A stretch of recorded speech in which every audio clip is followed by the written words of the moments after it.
मंचा सेन, सम्मानित राष्ट्रीय अध्यक्ष जी, महाराष्ट्र के प्रदेश अध्यक्ष श्री अबू हाशिम आजमी जी, पत्रकार बंधुओं, मंचा सेन, अन्य सम्मानित साथियों, माननीय राष्ट्रीय अध्यक्ष जी के चमत्कारिक व्यक्तित्व और कृतित्व से, नेतृत्व की क्षमता से प्रभावित होकर आज कुछ मानिंद हस्तियां कांग्रेस पार्टी छोड़ करके समाजवादी पार्टी की सदस्यता ग्रहण कर रही हैं। इन साथियों को मैं हृदय की गहराई से स्वागत करता हूं, अभिनंदन करता हूं और भरोसा दिलाता हूं कि समाजवादी पार्टी का एक एक कार्यकर्ता आप लोगों को अपने सर आंखों पर बिठा करके रखेगा। अब जो साथी सदस्यता ग्रहण कर रहे हैं, क्रमवार मैं उनका नाम आपके समक्ष प्रस्तुत कर रहा हूं। इब्राहिमी यूसुफ जी, पूर्व दर्जा प्राप्त मंत्री, पूर्व विधायक MHADA. Saeed Khan ji, president right way association. Mrs Zaibun Nisa Malik ji, principal Sabu Siddiqui college. Shahzad Abrahimi ji, college minority vice president. Aamir Idrisi ji, social worker Mumbai. ये सभी हस्तियां हैं। निश्चित तौर पर इनके आने से समाजवादी पार्टी सिर्फ महाराष्ट्र में ही नहीं बल्कि पूरे देश में मजबूत होगी। मैं इनका स्वागत करता हूं, अभिनंदन करता हूं।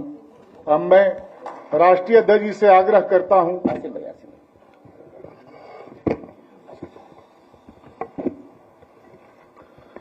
अब मैं महाराष्ट्र के प्रदेश अध्यक्ष श्री अबू हाशिम आजमी जी से आग्रह करता हूं कि वे पत्रकार बंधुओं के समक्ष अपनी बात रखें। श्री अबू हाशिम आजमी जी। आदरणीय श्री अखिलेश यादव जी और यहाँ मौजूद तमाम साथियों, पत्रकार भाइयों और बहनों, आज देश में ये तय हो चुका है, लोग इस बात को मानने को तैयार हैं कि अगर बीजेपी से कोई लड़ रहा है, सांप्रदायिक शक्तियों से कोई सचमुच लड़ रहा है, वो समाजवादी पार्टी श्री अखिलेश यादव जी के नेतृत्व में लड़ रहे हैं। इसको देखते हुए, और हम इस देश की तीसरी बड़ी पार्टी हैं, हमारा संकल्प है, हमारी कोशिश है कि हम अपनी पार्टी को राष्ट्रीय पार्टी बनाएं। हम लोगों ने तय किया है कि हम पार्टी को बहुत सारे लोग जुड़ना चाहते हैं और कोई लड़ने वाला नहीं है। तो श्री यूसुफ अब्राहनी साहब, अभी जो बताया उन्होंने, एक वहाँ इस्लाम जिमखाना है, उसके चेयरमैन भी हैं ये, और कांग्रेस पार्टी के बड़े लीडर थे वहाँ पे। जैबा मलिक साहबा प्रिंसिपल हैं, डबल PhD हैं, पढ़ी लिखी हैं, कांग्रेस में थी पहले। सईद खान साहब हैं। इस तरह ये सब लोग समाजवादी पार्टी में ज्वाइन हो रहे हैं। मैं इनको यकीन दिलाता हूं कि आपको मुंबई में हमारे नेतृत्व में काम करने में कहीं कोई दिक्कत नहीं आएगी। समाजवादी पार्टी लोगों को आगे बढ़ाकर काम करवाना चाहती है। हम आपका समाजवादी पार्टी में दिल की गहराइयों से बहुत बहुत स्वागत करते हैं।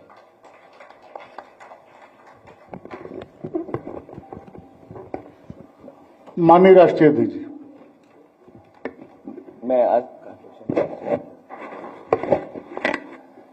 मैं पार्टी के हमारे प्रदेश के अध्यक्ष अबू हाशिम आजमी साहब और जो हाल ही में समाजवादी पार्टी में शामिल हो रहे हैं, अब्राहनी यूसुफ जी, सईद खान साहब, ज़ेबुन निसा मलिक जी, शहजाद अब्राहनी जी और इनके साथ बड़ी संख्या में लोग न केवल यहाँ हैं बल्कि महाराष्ट्र में भी बड़ी संख्या में लोग साथ आएंगे। इनके साथ साथ उत्तर प्रदेश में और बाहर के प्रदेशों में भी बड़ी संख्या में लोग समाजवादी पार्टी से जुड़ रहे हैं। समाजवादी पार्टी की कोशिश होगी जो लोग दूसरे दलों से आना चाहते हैं उन लोगों को शामिल कर करके जो पीडीए की लड़ाई है उसको और मजबूत बनाने का काम करेंगे। इधर भारतीय जनता पार्टी का जो काम करने का तरीका है उससे यही लग रहा है कि पीडीए की ताकत से वो घबराए हुए हैं। अभी कुछ दिन पहले उत्तर प्रदेश के सरकार के मुख्यमंत्री जी को 0 जीरो याद आ रहा था। हिंदी में उसे कभी कभी अंडा भी बोलते हैं। आज सुनने में आ रहा है कि डंडा की बात कर रहे हैं। जो सरकार पुरानी सरकार के इन्वेस्टमेंट के इंसेंटिव की बात कर रही हो, अपने सरकार के इंसेंटिव किसको दिया उसकी बात नहीं कर रही सरकार, क्योंकि उनका इंसेंटिव ही कमीशन है। और फिर जो बड़े बड़े इंफ्रास्ट्रक्चर के जो काम भी हुए हैं वो समाजवादियों की देन है। और समाजवादी पार्टी के समय पर जो एक्सप्रेसवे बने या अन्य जो सड़कें बनी वो एग्जेम्पलरी काम हुआ, उसका उदाहरण दूसरे विभागों ने और प्रदेश की सरकारों ने अपनाया।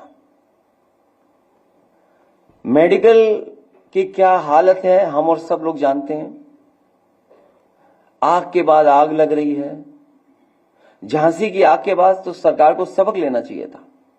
और मैं तो आपसे कहूंगा कि जिस समय ऑक्सीजन के अभाव की वजह से सरकार की मीटिंगों के जो जो फैसले हुए थे, सरकार ने जो जो निर्णय लिए थे, अगर सरकार ने अमल किया होता उन पर तो ना झांसी जैसी घटना होती जहां बच्चों की जान गई, और ना ही जो कल रात को देखने को मिला जो बड़े अस्पताल में आग लग गई।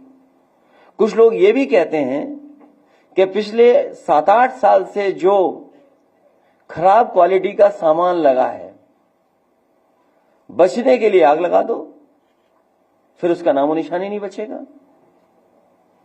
तो कहीं ये बात तो नहीं है कि अपने भ्रष्टाचार को छिपाने के लिए ये काम हो रहे हो। जो हमारा किसान उम्मीद लगाए बैठा था कि अब तो शायद आय दोगुनी हो जाएगी, पूरा गेहूं जाने कौन खरीद रहा है, कहां ले जाया जा रहा है। और सच्चाई ये है, जो मार्केट की स्थिति ये है, जो जानकार कहते हैं कि अगर सरकार आड़तियों में ही कंपटीशन होने देती तो किसान को ज्यादा कीमत मिलती गेहूं की। और ये सरकार वो भी नहीं देना चाहती, पाबंदी लगा रही कि कोई कंपटीशन ना हो जाए। वो सरकार जो चाहती थी कि किसान बाजार में कंपटीशन से आगे बढ़े। तो सरकार की जिम्मेदारी है कि किसान की आय दोगुनी बढ़े या उसको आय कैसे बढ़ाई जाएगी। जो लोग प्रॉपर्टी बना रहे हैं, जो लोग लगातार प्रॉपर्टी बनाते जा रहे हैं, वो पॉवर्टी जीरो की बात कर रहे हैं। लखनऊ के आसपास हो, गोरखपुर हो, अयोध्या हो, कानपुर हो, आप जानकारी कर लीजिए आखिरकार कौन प्रॉपर्टी बना रहा है। प्रॉपर्टी बनाने वाले जीरो पॉवर्टी की बात कर रहे हैं। ये उसी तरह की बात कर रहे हैं जैसे अभी कुछ दिन पहले ये जीरो टॉलरेंस की बात कर रहे थे लॉ एंड ऑर्डर में, फिर जीरो टॉलरेंस करप्शन की बात कर रहे थे। जब लॉ एंड ऑर्डर जीरो हो गया और आपका जो टॉलरेंस जो बता रहे थे कि जीरो टॉलरेंस इन करप्शन, उसमें इनके